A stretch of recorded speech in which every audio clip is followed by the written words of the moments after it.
Hi everybody, Harold Hillman here, and thank you for joining me on episode 6 of Ask Harold. On this episode, I will answer a question from a viewer who's on a dysfunctional team and wants to know what to do.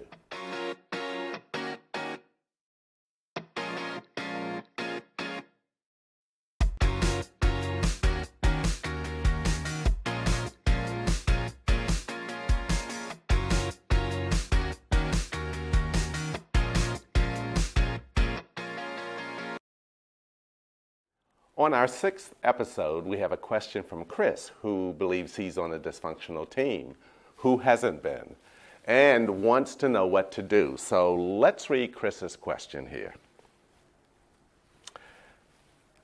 Chris writes, I'm pretty sure that I'm on a dysfunctional team, and it's driving me crazy. I'm not sure if anyone else on the team really understands how bad it is. There is always a lot of tension and bickering. We rush to decisions, sometimes just to get the conversation over with. And the thing that really makes me think that we're dysfunctional is how we don't have each other's backs when it really counts. There is very little trust. I'm not sure if anyone else on the team really understands that we have a serious problem. How do I raise this with them, especially if they don't see anything wrong? Well, Chris, it's an important question. It's one that we all can relate to. Anytime you work on a team with human beings, get ready for some imperfection. So everybody comes to work with the best intentions. The bottom line is that teams can really work harder to make sure that they get things across the line without having to exert a whole lot of undue extra effort and dysfunction in the process. So let me walk you through 4 points, Chris, that I'd like for you to keep in mind. Number 1, is the dysfunction really a dysfunction? Again, I would suggest that there's always going to be a bad patch. People have bad days and those types of things. And so a dysfunction is typically manifested through a pattern.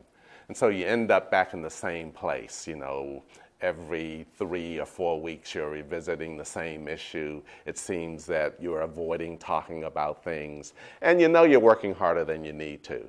So just keep in mind there's going to be a few wobbles even with the best of teams. And so if it's a dysfunction, you really need to dig into it. And if that's the case, then know what the cardinal symptoms are. That's the second point, Chris. Poor quality relationships typically suggest a dysfunctional pattern under a team. That is, people not investing in relationships where they really don't feel that they, to use your line, have their backs, where people really do question whether or not they can be open and candid and, confide in each other. Is a team able to surface conflict? Sometimes they aren't. Sometimes a team is overly polite, and then sometimes a team may be overly brutal. And both of those are indications that there hasn't been enough trust built around the relationships. The third symptom is just an unwillingness to commit, where they go back and sort of get their other teams, what they sometimes call their real team, to work around some decisions that have been made. And so it makes it harder than it needs to be. The fourth thing around the symptoms is primary loyalties reside elsewhere, and there's not really a loyalty to the team. You add all of that up together and you get poor results, and that's how you know, particularly if it's a repetitive pattern, that you're stuck in this thing and you've got to really address it. Now, Chris, the third point I want to make to you is that healthy teams look after themselves. And this is just like you or anybody else who knows that it's better to be proactive about your health. Otherwise, you'll end up reacting in that type of a situation.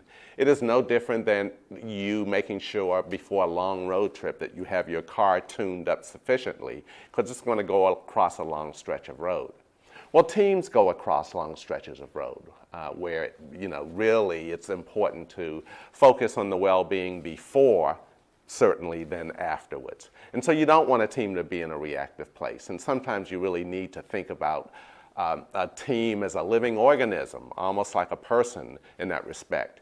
And you want to look after it. And so get the team to really think about conversations focused on its wellness as being about an opportunity versus a threat. It's not about we're bad and horrible, but it's about we can do so much better. And that's a different mindset.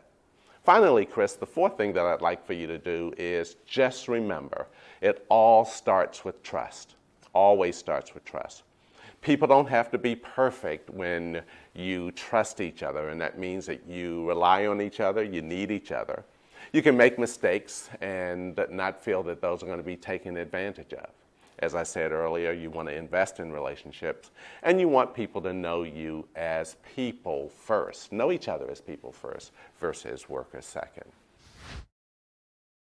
Thanks, Chris, for your question, and thank you all for watching Ask Harold. On the next episode, I'll answer a question from a viewer whose manager hasn't yet heard about flexible working arrangements. Maybe you'll be able to relate to this topic too. And remember, if you like this video, tell others about it and subscribe to Sigmoid's YouTube channel. And if you have questions of your own or want to see my other videos or articles, go to my blog at drharoldhillman.com. Take good care and see you all soon.